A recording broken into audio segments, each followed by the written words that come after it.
Run करने के लिए वाईफाई कनेक्टिविटी की जरूरत होती है, उसी तरह डेटा की भी जरूरत होगी कि वो अपने डेटा को किस तरह कार्य बनाए। सो मेरा इंट्रोडक्शन कायनात सलीम ने कराई दिया है, तो मैं उसकी तरफ नहीं जाता। अब हम डायरेक्टली टॉपिक्स की तरफ आते हैं कि आज हमारी कंसिडरेशन में जो टॉपिक्स हैं वो ये हैं कि हम हिस्ट्री पर बात करेंगे कि डेटा साइंस किस तरह इवॉल्व हुई है, आहिस्ता आहिस्ता किस तरह उसने अपने दौर में पिछले दौर से लेकर अब तक किस तरह इर्तिका हुई है उसकी, किस तरह वो इवेल्युएट हुई है।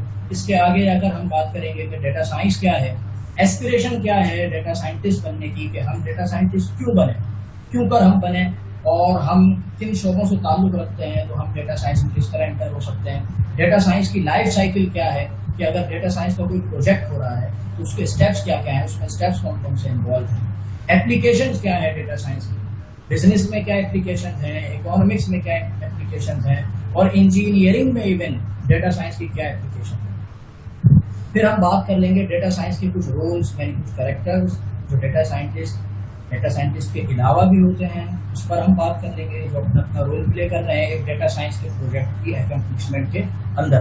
फिर उसके बाद उसी के साथ साथ हम टूल्स पर बात कर लेंगे कि वो जो डेटा साइंस के रोल्स हैं, आया डेटा साइंटिस्ट हो, डेटा इंजीनियर हो, या डेटा एनालिस्ट हो, या मशीन लर्निंग इंजीनियर हो, वो कौन कौन से टूल्स पर अपने वर्क को बेस कर रहे हैं और अकम्प्लिशमेंट की तरफ अपना प्रोजेक्ट लेकर जाते हैं।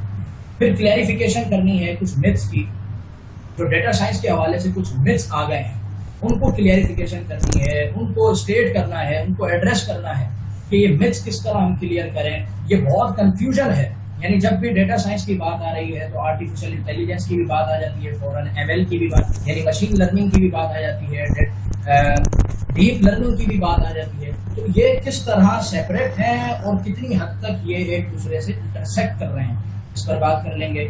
फिर डिफरेंसेस क्या हैं data science, data engineering, machine learning, deep learning और आर्टिफिशियल इंटेलिजेंस में, ये डिफरेंसेस क्या क्या हैं और किस हद तक ये मैच भी कर रहे हैं, ये भी इसके अंदर शामिल किए गए हैं। क्योंकि ये बिल्कुल भी सेपरेट नहीं है मगर बिल्कुल भी एक दूसरे के साथ इंडल्ज भी है। फ्यूचर ऑफ डेटा साइंस क्या है, यानी आज जो लोग डेटा साइंस यूज कर रहे हैं, ऑर्गेनाइजेशन जो डेटा साइंस यूज कर रही हैं, जो रिसर्चर डेटा साइंस के ऊपर रिसर्च कर रहे हैं, आगे इसका फ्यूचर क्या होने जा रहा है। और फिर आखिर में हम, चूंकि ये बिगिनर लेवल्स के लिए था, ये एडवांस लेवल्स के लिए बिल्कुल नहीं था, और ख़ास तौर पर जो लोग कैरियर ट्रांजिशन करना चाह रहे हैं उन लोगों के लिए भी था, और जो लोग मिथ्स क्लियर करना चाह रहे हैं उन लोगों के लिए भी था। तो इसमें हमने आखिर में बेस्ट रिसोर्सेज क्या हैं डेटा साइंस को एक बिगिनर लेवल पर लर्न करने की, कि जिससे हम ये सारी चीज़ें अपनी क्लियर कर लें और आहिस्ता आहिस्ता मरहला दर मरहला हम उसमें एडवांसमेंट की तरफ चले जाएं, एडवांस नॉलेज की तरफ चले जाएं। तो आखिर में अपने बेस्ट रिसोर्सेज को एड्रेस करते हैं। सो अगर हम हिस्ट्री की बात करें तो डेटा का जो वर्ड है वो बेसिकली जो ओरिजिनेट करता है, अपना ओरिजिन जो है उसका वो डेटम से है, जिसका माना था कि कुछ देना, कोई चीज हमारे पीस ऑफ इंफॉर्मेशन होना, इंफॉर्मेशन देना कोई, ये डेटम था। ये एक्सप्रेशन डेटा तो 1500s के अंदर ही यूज हो गई और अब 1940s और 1950s में जाके इसको मॉडर्न प्रैक्टिसेस में लाया गया। 1940s से इसके ऊपर काम शुरू हुआ, लेकिन मेनली जो एयर्स हैं इसके अंदर, इसकी एवोल्यूशन के अंदर, वो हमने यहाँ पर मेंशन कर दिया। Excuse me, sorry to disturb you, Mayor. Yes, can you represent the previous slide? Yes, sure. Previous slide. But guys, there need to represent slide again because I will be giving all of you these slides PDF format. Okay, okay. Okay, so there is not any need, no need to be cautious regarding that. I will be giving all of the representatives today here my PDF format of this file. So there is not to be worry about that. Okay. Okay. So I continue. Presentation of है, दोबारा on कर दें, present of करके ना, वो कुछ लोगों को नजर नहीं आ रही प्रेजेंटेशन। ओके,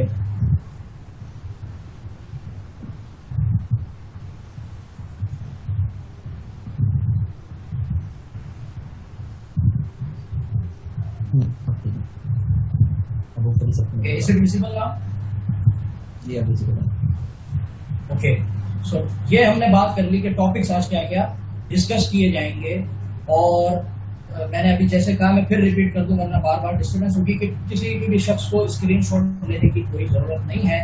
ये सारी फाइल्स, ये सारी स्लाइड्स मैं आपको पीडीएफ फॉर्मेट में इंशाल्लाह मैं आपको दे दूंगा। Okay, should I continue?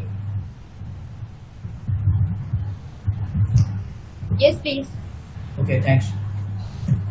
So history पर हम बात कर रहे थे, तो डेटम 1500s में ये यूज हो गया, फिर 1940 से ये एडवांसमेंट की तरफ अपना आ चुका है। 1962 में जॉन वाइल्डर ने ये बात की, ये एक बहुत बड़े मैथमेटिशियन थे, स्टैटिस्टिशियन थे, और इन्होंने स्टैटिस्टिक्स को, चूंकि पहले पीसीज की इतनी एवोल्यूशन नहीं हुई थी, आज जो हम पीसी जिस फॉर्म में देख रहे हैं उस तरह नहीं था, उसकी कंप्यूटेशन पावर उतनी नहीं थी, और अगर थी भी तो वो बहुत कम थी। तो वो यानी हैंड बेस्ड प्रैक्टिसेस के थ्रू हम स्टैटिस्टिक्स को सॉल्व करते थे और प्रॉब्लम को स्टेट करते थे, फिर उसको डिफाइन करते थे और फिर उसके सॉल्यूशन की तरफ जाते थे, जो कि कई दिन ले जाता था, क्योंकि डेटा अगर ज्यादा हो जाता था तो उसकी स्टैटिस्टिकल एनालिसिस करना इतना आसान ना था। तो उन्होंने ये कॉन्सेप्ट दिया कि चूंकि पीसी यानी जो कंप्यूटेशनल पावर है हमारी इंक्रीज हो रही है, तो स्टैटिस्टिक्स को उसके साथ कन्वर्स किया जाए, किसी तरह स्टैटिस्टिक्स के एनालिसिस को पीसी के ऊपर लाया जाए। तो ये पहली अप्रोच है, अगर देखा जाए हिस्ट्री में, ये पहली अप्रोच है डेटा साइंस के लिए, क्योंकि डेटा साइंस आज जिस फॉर्म में है वो यही है कि सिर्फ तो ये नहीं है कि स्टैटिस्टिकल एनालिसिस हम कर रहे हैं, इससे आगे बहुत कुछ है, मगर स्टैटिस्टिकल एनालिसिस का बहुत बड़ा पोर्शन है उसमें। हम अपनी कंप्यूटेशन पावर के थ्रू स्टैटिस्टिकल एनालिसिस कर रहे होते हैं, एक मेजर पार्ट है स्टैटिस्टिक्स डेटा साइंस का। तो फिर 1974 में पीटर मार ने concise survey of computer method किया, जिसमें उन्होंने डेटा साइंस की एक्सप्रेशन को यानी टर्म को ओवर एंड ओवर यानी बार बार इस्तेमाल किया, और ये बार बार इस्तेमाल करना नहीं मालूम कि इंटेंशनल था या अनइंटेंशनल था, लेकिन उन्होंने डेटा साइंस के टर्म को अपने concise survey of computer method में बार बार इस्तेमाल किया। फिर 1977 में जॉन वाइल्डर ने, अगेन जॉन वाइल्डर, वही जिनके बारे में भी हमने 1962 के हवाले से बात की, उन्होंने फिर एक पेपर टाइटल कर दिया, यानी पेपर पब्लिश कर दिया, जिसका टाइटल था एक्सप्लोरेटरी डेटा एनालिसिस। ये डेटा एनालिसिस क्या होता है, डेटा साइंस क्या होता है, ये सारी बातें अभी आगे आएंगी। फिर 1996 में international federation of classification societies, जिस तरह आज हम देखते हैं कि मुख्तलिफ सोसाइटीज काम कर रही हैं डिफरेंट प्लेटफॉर्म्स पर और डिफरेंट फील्ड्स के लिए, इसी तरह एक international federation of classification society, ये क्लासिफिकेशन सोसाइटीज की क्लासिफाई कैसे किया जाता है चीजों को। आज जो हम फील्ड्स की जिस तरह क्लासिफिकेशन देख रहे हैं, पावर इंजीनियरिंग है, मैकेनिकल इंजीनियरिंग है, इलेक्ट्रिकल, इस तरह क्लासिफिकेशन करने की सोसाइटीज की इंटरनेशनल लेवल। उन्होंने एक कॉन्फ्रेंस की और उसका टाइटल ये दिया कि data science classification and relative method. तो ये टाइटल पहली दफा हिस्ट्री के अंदर किसी कॉन्फ्रेंस में यूज हुआ। 1997 के अंदर जेफ ने एक इंट्रोडक्टरी लेक्चर दे दिया स्टैटिस्टिक्स के बारे में, और स्टैटिस्टिक्स को उन्होंने डेटा साइंस की ब्रांच करा दी। तो ये सारी बातें जितनी भी हैं, ये ड्यूरिंग एवोल्यूशन है, तो कोई बात आप हतमी नहीं लेंगे। इसकी कुछ परसेंट बात जो है वो ट्रू भी है, और कुछ परसेंट जो इसके अंदर बात पेश की जा रही है, जो उन्होंने की बातें की, अपनी स्टेटमेंट्स दी, वो भी प्रूफ हुई, और ये रिसर्च का हिस्सा है। फिर 2001 में विलियम ने, जो कि बेल लैब से ताल्लुक रखते थे, एक पेपर पब्लिश किया डेटा साइंस के बारे में कि data science an action plan for expanding the technical areas of the field of statistics, कि भाई स्टैटिस्टिक्स की जो फील्ड है, उसके जो टेक्निकल एरियाज हैं, उसका action plan basically data science है। डेटा साइंस के थ्रू उसका एक्शन प्लान तैयार किया जाए कि उसको किस तरह एक्सपेंड किया जाए। इसमें उन्होंने वही वाली बात आ गई कि कंप्यूटिंग पावर जो इंक्रीज हो रही थी, उसकी मदद से उन्होंने ये बात पेश की, अपने पब्लिश यानी पेपर में पब्लिश की, और जो डेटा इंक्रीज हो रहा है बहुत ज्यादा तेजी के साथ, उस पर उन्होंने बात की। ये इंटरनेशनल स्टैटिस्टिकल एनालिसिस में पब्लिश 2002 में इंटरनेशनल काउंसिल फॉर साइंस ने बाकायदा तौर पर डेटा साइंस के जर्नल्स की पब्लिकेशन स्टार्ट। आज हम देखते हैं कि क्या प्रॉब्लम्स आ रहे हैं, जर्नल्स में यही बात होती है ना कि क्या प्रॉब्लम्स आ रहे हैं, ये प्रॉब्लम्स हैं, इनको स्टेट करें, इनको एड्रेस करें, इन पे रिसर्च की जरूरत है, तो बाकायदा तौर पर 2002 में इसके ऊपर रिसर्च पेपर्स जर्नल्स की पब्लिकेशन स्टार्ट। फिर 2005 में नेशनल साइंस बोर्ड ने एक डिस्क्रिप्टिव एसे लिख दिया जिसके अंदर उन्होंने long live digital data collection enabling research and education in the 21st century, यानी 21st सेंचुरी के बारे में उन्होंने बात बोल दी कि ये एक लॉन्ग लिव होगा डिजिटल डेटा कलेक्शन। ये डिजिटली हम जो डेटा देखते हैं, ज़ाहिर पेपर पे जो डेटा है वो डिजिटल नहीं है, ये डिजिटल डेटा से रिलेटेड बात हो रही है जो किसी भी तरीके से, कई तरीके हैं, वो डिजिटलाइज हो गया।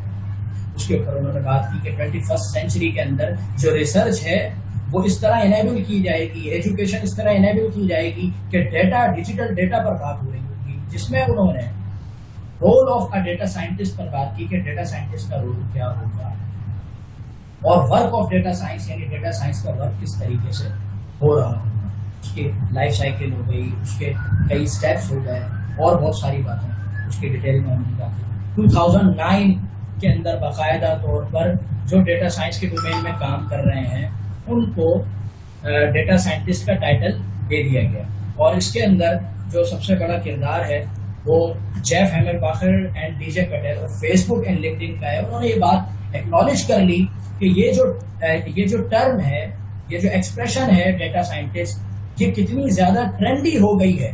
ये 2009 की बात। फाइनल वर्ड्स क्या आ जाते हैं, ब्रीफ ऑफ यानी हिस्ट्री जो हमने ब्रीफ करना चाहिए है, इसके फाइनल वर्ड्स पर अगर हम आ जाए तो 2011 में जेम्स डिक्सन डेटा लेक्स का कॉन्सेप्ट पेश किया।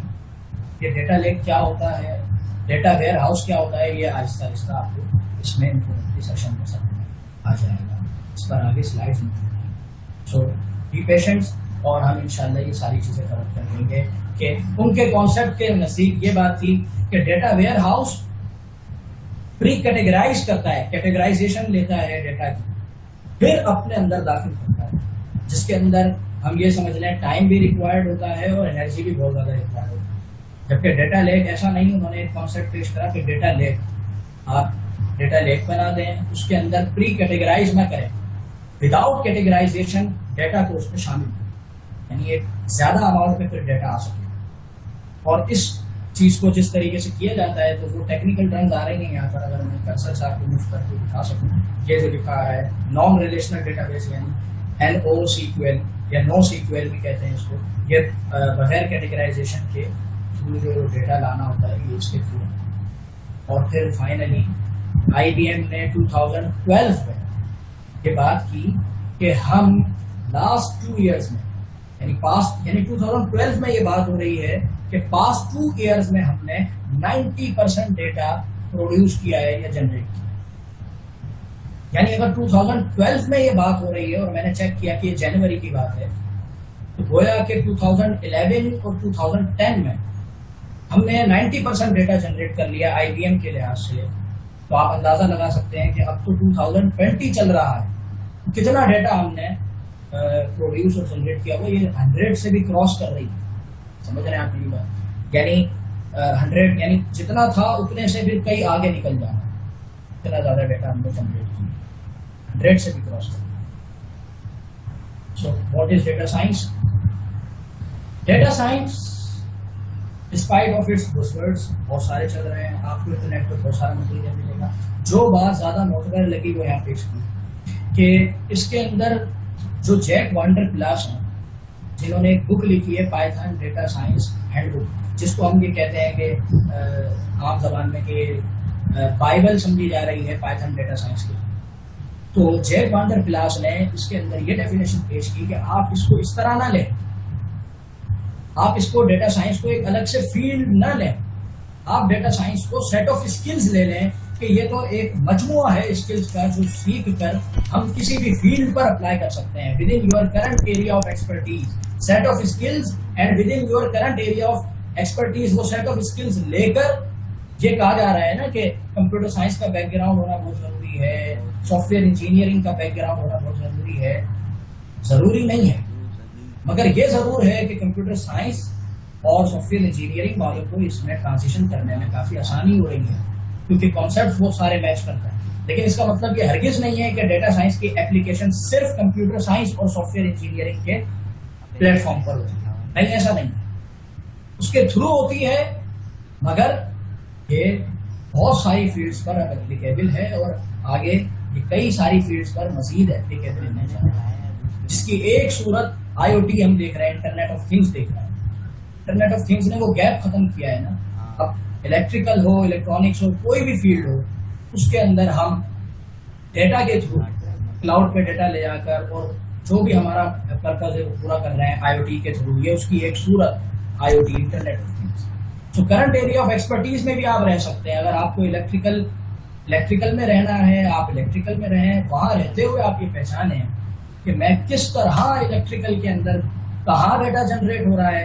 जैसे एक मिसाल दो, स्कैडा होता है, फिर मैं इसके अंदर मज़ीद डिटेल में नहीं जाऊंगा क्योंकि आवाम जनरल है हमारी आज की, जो जिससे मुखातिब हैं जनरल है। तो इलेक्ट्रिकल में रहें आप, केमिकल में रहें आप, वहाँ रहते हुए ये पहचाने कि किस तरह जो डेटा आ रहा है मेरे पास कहीं भी किसी भी तरीके से, जो भी सोर्स उसकी, मैं उसको कैसे यूटिलाइज कर सकता हूँ, वो तो डेटा साइंस के सेट ऑफ स्किल्स लेने के बाद ही बंदा अंदाजा लगा सकता है कि मैं इस डेटा को किस तरह अच्छी तरह यूटिलाइज कर सकता हूँ अपने फील्ड में, अपने एरिया ऑफ एक्सपर्टीज में रहते हुए।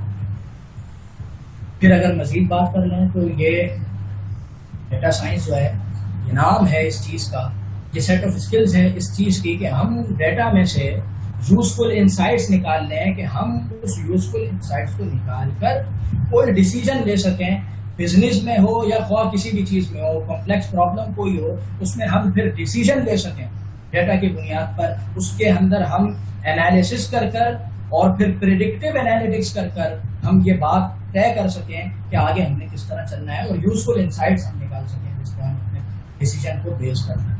और फिर डेटा है, हम देख रहे हैं कि लेट से अगर वो हमारे पास हार्ड फॉर्म में है तो मुश्किल अगर कोई बहुत एक्सपर्ट है तो 3000 रोज तक तो वो एनालिसिस कर लेगा, बहुत ज्यादा अगर एक्सपर्ट है, लोग उसमें डेज रिक्वायर्ड होंगे, मगर एक लिमिट होगी ना कि अब अगर 10,000 रोज हैं तो वो क्या यही करता रहेगा एनालिसिस, हैंड बेस्ड एनालिसिस करता रहेगा, सॉल्व कर करके उसको मैनुअली, मेरा मुराद मैनुअली, ऐसा तो नहीं है। तो फिर हमें इसकी तरफ आना होगा। ये बेसिकली डेटा साइंस जो है अब इस तरफ आ गई कि डेटा साइंस को इसलिए कंप्यूटर समझने लगते हैं कि कंप्यूटर या सॉफ्टवेयर, कि भाई उसी के थ्रू, कंप्यूटेशन पावर के थ्रू ही तो आप उस लार्ज डेटा को या बिग डेटा को आप इजीली एनालिसिस कर सकेंगे ना, वरना आप उसको मैनुअली तो सॉल्व करने में फिर वही पहुंच जाएंगे जहां पर थे। आपको बात समझ में आ रही है? इस तरीके से हिडन इंफॉर्मेशन जो है डेटा के अंदर वो इजीली हम निकाल लेते हैं, हमारे लिए इजी हो जाता है। अगर हम वेन डायग्राम के थ्रू इसको स्ट्रेट करना चाहें तो कुछ इस तरीके की कहानी है कि आप समझ लें कि ये कर्सर के थ्रू ये एक पूरा सर्किल शो कर रहा है कंप्यूटर साइंस को और IT को, ये पूरा एक सर्किल शो कर रहा है मैथ और स्टैटिस्टिक्स को, ये पूरा एक सर्किल शो कर रहा है डोमेन नॉलेज को। आप किसी भी नॉलेज में हैं, आप किसी भी फील्ड में, फिर इनका इंटरसेक्शन अगर हम देखें, यानी कंप्यूटर साइंस और मैथ को इंटरसेक्ट अगर हम करेंगे, स्टैट्स, मैथ एंड स्टैट्स और कंप्यूटर साइंस को अगर हम इंटरसेक्शन देखते हैं तो वो मशीन लर्निंग बन रहा है। यानी वो एल्गोरिथम्स हैं बहुत सारे मशीन लर्निंग के, जो मैथमेटिकल एल्गोरिथम है, मगर कंप्यूटर के प्रोग्रामिंग के थ्रू या किसी सॉफ्टवेयर के थ्रू वो एल्गोरिथम इंप्लीमेंट हो रहे हैं। तो ये मशीन लर्निंग का ये इंटरसेक्शन करके ये एक सबसेट आ रहा है।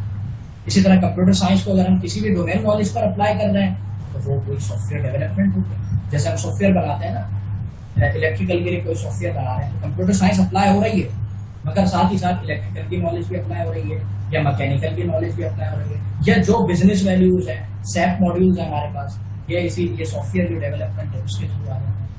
फिर मैथ और स्टैट्स का इंटरसेक्शन है किसी भी डोमेन या नॉलेज के साथ, वो ट्रेडिशनल रिसर्च हो जाती है। हम देखते हैं कि हमारे FYP अटक जाते हैं, हम FYP में लूज कर जाते हैं या उसमें वीक रह जाते हैं कि हमारी मैथ और स्टैट्स मजबूत नहीं है, क्योंकि जो डोमेन नॉलेज के अंदर ट्रेडिशनल रिसर्च है वो है ही इसी चीज पर बेस करती है कि आप मैथ और स्टैट्स को उसके साथ हो सकते हैं, मैथ्स के थ्रू कोई नई रिसर्च ले रहा है। और फिर अगर मशीन लर्निंग, सॉफ्टवेयर डेवलपमेंट और ट्रेडिशनल रिसर्च की तीनों के इंटरसेक्शन देखें तो वो जाके आपको डेटा साइंस मिल जाएगी। और ये डेटा साइंस, कुछ लोग इसको फील्ड भी कह रहे हैं, वो भी गलत नहीं है, और कुछ लोग इसको सेट ऑफ स्किल्स कहते हैं, वो भी कहेंगे। आप इसको जिस तरह लेना चाहें आप इसको ले सकते हैं। फिर हम एक इन्फोग्राफिक्स की तरफ मूव करते हैं, जो मुझे इस वक्त तक सबसे ज्यादा रेलिवेंट लगी डेटा साइंस को एक्सप्लेन करने की। तो हम उसकी तरफ मूव करते हैं।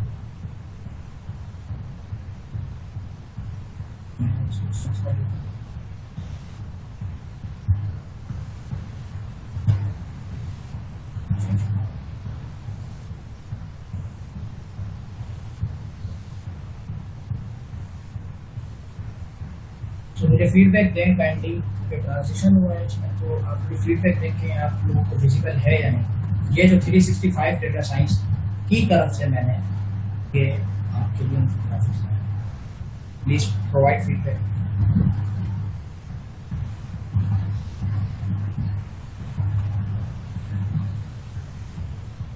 साथ और visible, okay okay thank you. So अभी हम बात करते हैं कि भाई business, okay. So business case studies में क्या क्या आ जाता था, यानी बिजनेस, और फिर बिजनेस केस स्टडीज अगर हम देखें उसमें क्या क्या है, क्वालिटेटिव एनालिटिक्स, प्रिलिमिनरी रिपोर्ट्स बनाना, विजुअलाइजेशंस करना, डैशबोर्ड्स बनाना, सेल्स फोरकास्टिंग करना। ये जो बिजनेस पढ़ रहे होते हैं वो अच्छी तरह जानते हैं कि ये सारी चीजें बिजनेस एडमिनिस्ट्रेशन भी कर रहे हैं, बीबीए कर रहे हैं या मैनेजमेंट साइंस कर रहे हैं, व्हाटएवर इट इज। सो उसके अंदर ये सारी चीजें उन्हें पढ़ के पढ़नी है। इसको थोड़ा सा हमने एक्सपेंड किया, आप जरा गौर से देखिएगा, यही चीज मैंने आज समझनी थी। फिर हमने एक मजीद, आप इसको इस तरह लें कि ये सेट्स हैं, मैथमेटिकल जिस तरह सेट्स होते हैं, या वेन डायग्राम ले लें, एक ही बात है। तो आपने एक बिजनेस का सेट देख लिया, अब मैंने एक डेटा साइंस 365 डेटा साइंस वालों की तरफ से कि डेटा का एक सेट आ गया। तो अब बिजनेस के अंदर वो सारी टर्म्स, वो सारी टर्मिनोलॉजीज या वो सारी सब फील्ड्स या डोमेन्स जो डेटा से ताल्लुक रख रही हैं, उसको ये सेपरेट कर देते हैं। Preliminary data report, visuals, visualization बनाना वो डेटा की बेस पर ही होती है, डैशबोर्ड बनाना वो भी डेटा की बेस पर होता है, और सेल्फ फोरकास्टिंग भी डेटा की बेस पर। अच्छा, क्वालिटेटिव एनालिटिक्स जो कि कॉन्ट्राडिक्ट है क्वांटिटेटिव एनालिसिस या एनालिटिक्स के। तो क्वांटिटेटिव और क्वालिटेटिव में फर्क यही तो है कि क्वालिटेटिव अभी तक चला आ रहा है, जो ट्रेडिशनली चला आ रहा है, कन्वेंशनली जो तरीका चला आ रहा है, वो क्वालिटेटिव है। क्वालिटेटिव में कुछ सूरतें डेटा की भी हैं, मगर मेनली जैसे कहते हैं ना सीईओ, चीफ एग्जीक्यूटिव ऑफिसर या मैनेजिंग डायरेक्टर, उनके एक्सपीरियंसेस की बेस पर, ये chief financial officer, CFO, CEO, या जो भी रोल्स हैं, वो क्वालिटेटिव एनालिटिक्स की बुनियाद पर, यानी अपने एक्सपीरियंसेस की बुनियाद पर अपने फैसले की बुनियाद करता है, डिसीजन को बेस करता है। तो वो ह्यूमन बेस्ड डिसीजन तो होता है, मगर एक्सपीरियंस किसकी बेस पर? जुमला गौर से सुनिए, वो ह्यूमन बेस्ड डिसीजन मेकिंग है, मगर एक्सपीरियंसेस की बेस पर मेनली। ये हुआ क्वालिटेटिव एनालिटिक्स। क्वालिटेटिव एनालिटिक्स अगर हम समझें, और क्वांटिटेटिव एनालिटिक्स क्या है कि क्वांटिटी आ गई, सो अब उसमें ह्यूमन बेस्ड डिसीजन ही है, मगर डेटा की बेस पर। आप समझे मेरी बात को? तो ये क्वालिटेटिव एनालिटिक्स। अच्छा, अब हम इसमें सेपरेट अगर करते हैं, एक टाइमलाइन बना लें कि भाई ये प्रेजेंट है, प्रेजेंट के हवाले से अगर बात की जा रही हो, प्रेजेंट यानी अगर हम कोई नतीजा हासिल करना चाह रहे हो, कोई रिजल्ट हम उसमें से निकालना चाह रहे हो, वो ख्वाब प्रेजेंट से रिलेटेड हो कि अभी क्या करना है, फ्यूचर यानी फ्यूचर में हम किस तरह अपने डिसीजन को बेस करेंगे, या पास्ट में, तो हमने टाइमलाइन बनाई। अब इसको हम इस तरह सेपरेट करेंगे। देखें, क्वालिटेटिव एनालिटिक्स यही होता है ना कि अब हमें आगे किस तरह स्ट्रेटेजी लेके चल रही है, एक्सपीरियंसेस की बेस पर। फिर मैं रिपीट करूँ तो वो देखें आपके फ्यूचर से आगे, यानी प्रेजेंट से आगे, यानी फ्यूचर की तरफ है। और बिजनेस केस स्टडीज अपनी जगह है, वो अपना सेट अपनी जगह रखता है। उसके अंदर मैं फिर रिपीट करूं, बिजनेस केस स्टडी में ये वाला एरिया भी है ब्लू, और ये जो इंटरसेक्ट कर रहा है ये एरिया भी है। सो बिजनेस केस स्टडी के अंदर ये चार भी आ गए, और वो क्वालिटेटिव एनालिटिक्स भी आ गया। सही है? तो ये business case studies, qualitative analytics और ये चारों मिलाकर एक फील्ड हो जाती है बिजनेस एनालिटिक्स, जो हम बहुत ज्यादा सुन रहे हैं। आप समझे? बिजनेस एनालिटिक्स में हम डेटाबेस भी पढ़ रहे होते हैं और एक्सपीरियंस बेसिस पे, तो वो तभी उसको नाम दिया ना कि बिजनेस एनालिटिक्स, वरना वो डेटा एनालिटिक्स हो जाता। डेटा एनालिटिक्स क्या होगा कि उसमें फिर क्वालिटेटिव एनालिटिक्स नहीं होगा, समझे? तो ये बिजनेस एनालिसिस है। अगर पास्ट के हवाले से बात हुई, देखें ये जो टाइम लाइन है उससे लेफ्ट पर है, तो ये पास्ट के हवाले से बात हो गई, ये बिजनेस एनालिसिस है। और जो फ्यूचर से हवाले से बात हो गई वो एनालिटिक्स है, बिजनेस एनालिटिक्स। तो जब फ्यूचर के हवाले से बात हो तो एनालिटिक्स, और जब पास्ट या प्रेजेंट के हवाले से बात हो तो एनालिसिस।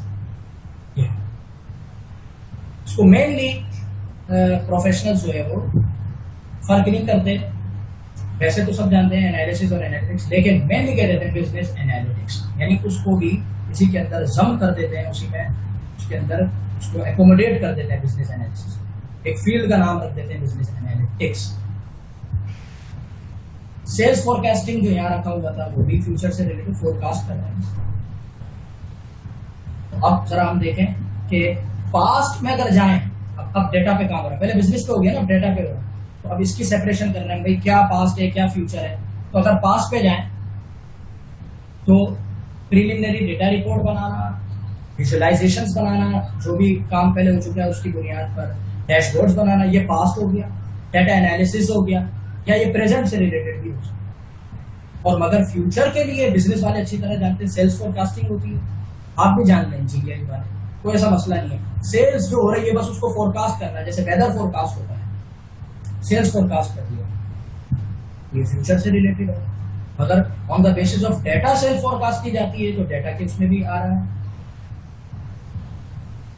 ये फ्यूचर की तरफ। फिर ये जो डेटा एनालिसिस था, उन्होंने वही बात की कि वही प्रोफेशनल्स कहते हैं कि अलग अलग फील्ड नहीं, एक फील्ड बना रहे हैं वो स्टडी करने के लिए, या सेट ऑफ स्किल्स बना रहे हैं, उसका एक नाम रखना चाह रहे हैं, तो डेटा एनालिसिस को भी उन्होंने सम कर दिया, यानी उसी में एकोमोडेट कर दिया डेटा एनालिटिक्स के अंदर।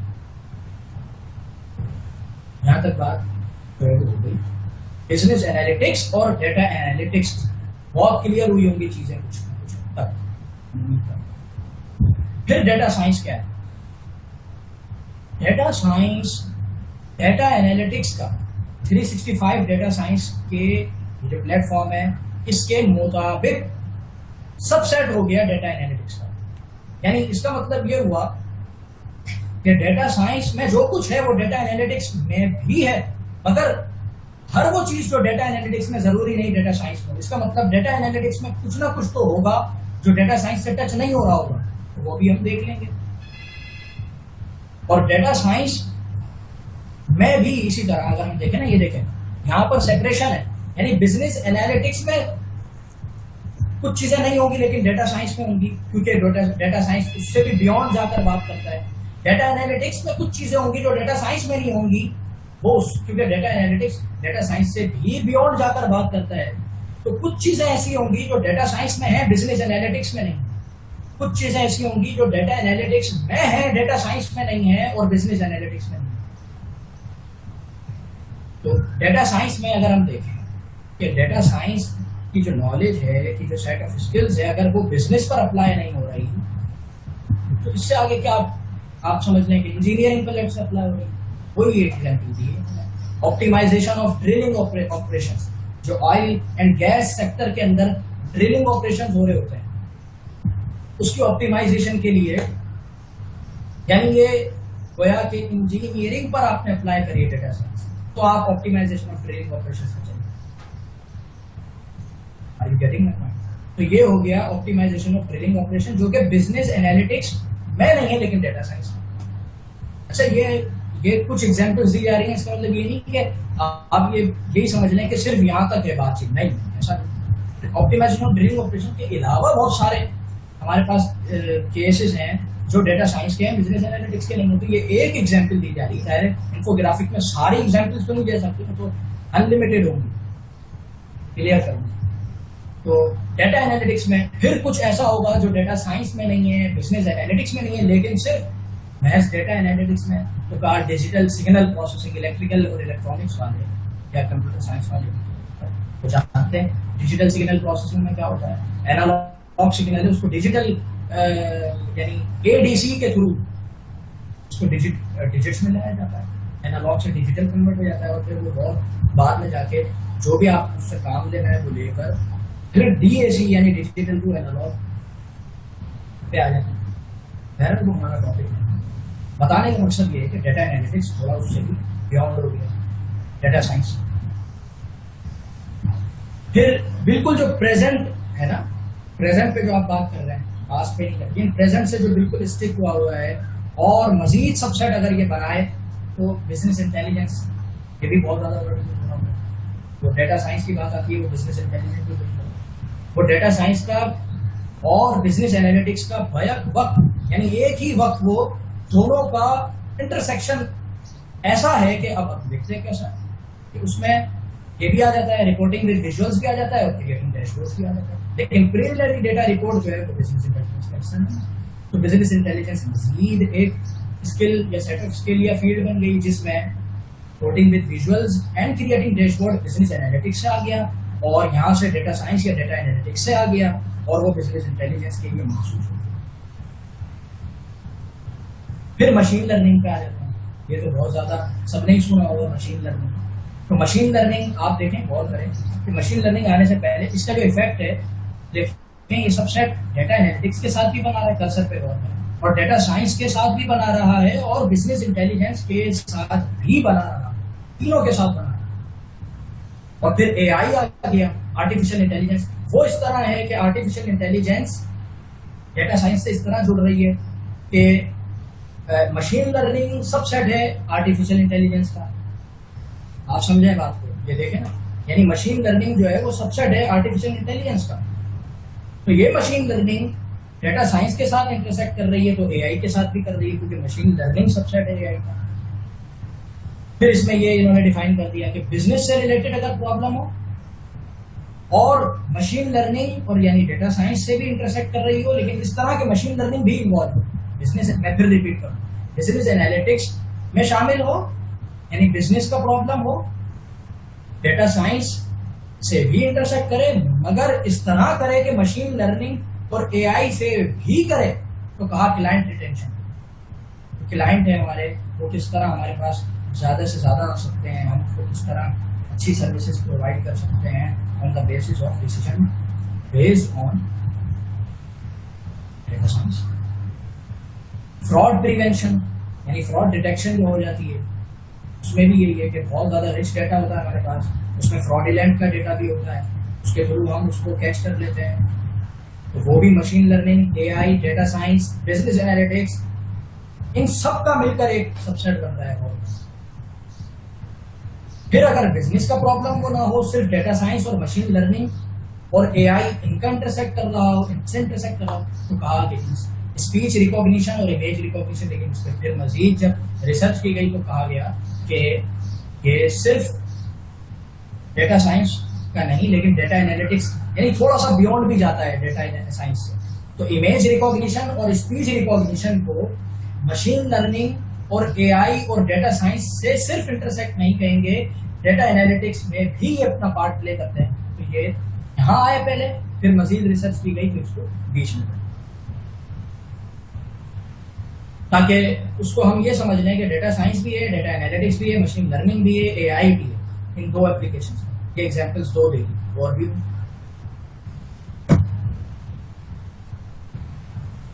फिर ये कि आर्टिफिशियल इंटेलिजेंस अकेले का अगर हम देखना चाहें, अलोन, स्टैंड अलोन अगर AI कहाँ खड़ा है, वो सिंबॉलिक रीजनिंग है, उसकी मैं डिटेल में नहीं जाना चाहता, आप सर्च कर लें सिंबॉलिक रीजनिंग क्या होती है, आर्टिफिशियल इंटेलिजेंस मजीद क्या होती है, थोड़ी बहुत मैं बताऊंगा, लेकिन ये सिंबॉलिक रीजनिंग क्या होती है ये आप सर्च करें।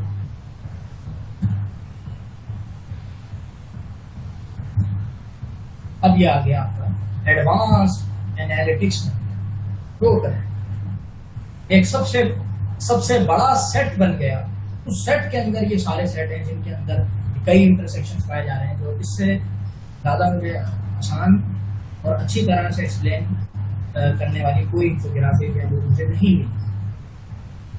मैंने सोचा कि आपसे मैंने 365 डेटा साइंस वालों से ऑफिशियली ये इजाज़त दी हुई है कि मैं आपकी ये चीज़ प्रेजेंट करूँगा, इजाज़त लेकर। अगर हम अपना स्कोप लिमिटेड करना चाहें, बिजनेस से रिलेटेड अगर सिर्फ करना चाहें, क्योंकि डेटा 365 डेटा साइंस जो ज़्यादातर बिजनेस पर अप्लाई करने के कोर्सेज करवाते हैं, जो उन्होंने फिर उसको मजीद करते हैं। मैं बता देता हूँ, आपको फ़ायदा होगा, लेकिन आप अपना जो स्कोप है वो बड़ा ही रखें। लर्निंग के एस्पेक्ट्स, वो एक अलग बात है, स्पेशलाइज करने आप कहाँ जा रहे हैं, बिजनेस में जाना चाह रहे हैं डेटा साइंस में, या आप टेक्नोलॉजी में यानी इंजीनियरिंग में आप जाना चाह रहे हैं, तो फिर आप कहीं यहाँ कहीं खड़े होंगे। प्योर बिजनेस पे जा रहे हैं तो अभी ये जो स्कोप डिफाइन कर देगा 365 डेटा साइंस, उससे भी सबसे बियॉन्ड जाना चाह रहे हैं तो फिर यहाँ आ गए आप कहीं, और बियॉन्ड जाना चाह रहे हैं तो फिर पूरी एआई वो कर लेना। ये सारी बात, ये इन्होंने स्कोप लिमिटेड करके, क्योंकि इनके कोर्सेज जो है वो लिमिटेड होते हैं सब तक, तो बिजनेस से रिलेटेड नहीं है। ग्राफिक आ गया और ये टाइमलाइन आ रही है पास्ट, प्रेजेंट और फ्यूचर। सो टाइमलाइन मैं उम्मीद करता हूँ कि आप लोगों को ये इससे मदद मिली होगी। मैं आपसे सबसे शेयर भी कर दूंगा, तो अब मैं इसको दोबारा स्लाइड्स में लेके जा रहा हूँ। ट्रांजिशन के बाद मुझे फीडबैक जरूर दीजिएगा कि ये आप लोगों को विजिबल है या नहीं।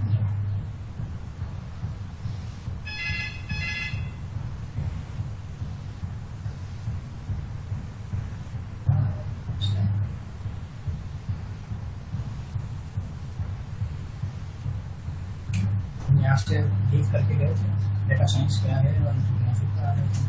सो मुझे पहले फीडबैक दें कि आप सबको ये विजिबल है, visible okay. Thank you so much. Aspiration क्या है? इंस्पिरेशन, एस्पिरेशन, डेटा साइंटिस्ट क्यों बने? देखें, वही आईबीएम की एक तो बात है, 90% डेटा 2012 जैन में उसने बात की आईबीएम ने कि हमने जितना अभी तक बना था, अभी तक जितना भी बना था पूरी, यानी आप सानी इब्तिका देख लें, जितना संभला हुआ था उनके पास, उन्होंने अपनी रिपोर्ट बनाई 90%। 2012 में वो ये बात कह रहे हैं कि हमने 90% उसका बना लिया पिछले 2 साल में। अब कितना बनेगा? और ऑर्गेनाइजेशन कभी नहीं चाहेंगी कि ये देखें आपके जीटा बाइट्स यानी 1000 रेज टू पावर 7, यानी आप 1000 फिर 1000 फिर 1000 फिर इस तरह 7 टाइम्स आप लिखते हैं, या 100 पर आप पावर 7 पर आप उसको सॉल्व करें। ये इतना बाइट्स का डेटा अगर जनरेट हो रहा है तो ऑर्गेनाइजेशन डेटा रिच तो होती जा रही है, लेकिन वो कभी नहीं चाहेंगे कि हमारा ये डेटा रॉ पड़ा रहे, खाम माल बन के पड़ा रहे। वो इसको यूटिलाइज करना चाहेंगे, वो इस पर एनालिसिस तो हो ही रहा है और इसके ऊपर पास्ट और प्रेजेंट से रिलेटेड तो होता आ रहा है, लेकिन वो कभी नहीं चाहेंगे कि वो फोरकास्टिंग करके प्रिडिक्टिव एनालिटिक्स की तरफ ना जाएं और अपने जो डिसीजन है उसको इस पर इस्तवार ना करें, उस पर बेस ना करें कि हम decision, human based decision making with the help of predictive analytics के थ्रू अपने ऑर्गेनाइजेशन के डिसीजंस को फ्यूचर के लिए हम ले सकें on the basis of data. कभी नहीं चाहेंगे। तो यहाँ कैरियर अपॉर्चुनिटीज की राहें खुलेंगी, खुल रही हैं और खुलेंगी। यूरोप और वेस्टर्न कंट्रीज में तो बहुत ज्यादा है इसकी तरफ, और ऑस्ट्रेलिया वगैरह की तरफ यहाँ भी ये चीज आने वाली है और आ रही है। इंडिया में इंशाल्लाह पाकिस्तान में भी आएगी, तो हमें ये फोकस करना होगा इसमें। लेकिन मैं आपको ये बात बता दूं कि ये इतना आसान भी नहीं है कि आप बस यूं आए, छू मंतर करें और आपको पूरी सेट ऑफ स्किल्स आए, ऐसा नहीं। इसमें बहुत ही ज्यादा स्टडी करना पड़ता है। कोर्सेज भी लोग करते हैं, कोर्सेज मैं खुद भी कोर्सेज कर रहा हूँ, आपको बाद में रिकमेंड भी कर दूंगा। लेकिन कोर्सेज के साथ साथ बुक्स भी बहुत ज्यादा रीड करनी होती हैं, जो बदकिस्मती से हमारे खत्म होता है। और ये 70% जो आज का काम हुआ है, ये जो स्लाइड और ये जो इंट्रोडक्शन आपको दे रहा हूँ, ये बुक्स से है। ये बुक्स पावर ऑफ बुक आप समझ सकते हैं कि क्या होगा। फिर डेटा ड्रिवन ऑर्गेनाइजेशन के बारे में वेलकम, कई वापसी आ रहे हैं। डेटा ड्रिवन ऑर्गेनाइजेशन ये कह रही है कि 3 टाइम्स ज्यादा इम्प्रूवमेंट के चांसेस होते हैं अगर डिसीजन मेकिंग की जाए base of data driven organisation, यानी अपने डिसीजन मेकिंग जो करती है वो 3 टाइम्स ज्यादा लाइकली होते हैं और सिग्निफिकेंट होते हैं। ये इन्होंने PwC global data and analytics survey से ये बात इन्होंने ये अपनी पब्लिश की सर्वे करके, मगर less than 0.5% of data analyse होता है। ये MIT के उसका रिव्यू। चैलेंज क्या है कि हम इस स्केल को फिलअप करें और इस स्केलिंग पर आ जाएं। और ये पूरी बात जो आपसे कही, ये डेटा कैंप एक प्लेटफॉर्म है ऑनलाइन डेटा साइंस के कोर्सेज कराने का, उन्होंने अपने व्हाइट पेपर में लिखा। फिर हार्वर्ड बिजनेस रिव्यू वालों ने ये बात कही है कि डेटा साइंस 21st सेंचुरी की सबसे ज्यादा अट्रैक्टिव जॉब समझी जा रही है। अल्दो क्रिटिक्स हैं इस पर, इस पॉइंट ऑफ व्यू पर क्रिटिक्स हैं, मगर कहीं तो जा रही है, यानी कुछ हद तक तो सदाकत होगी।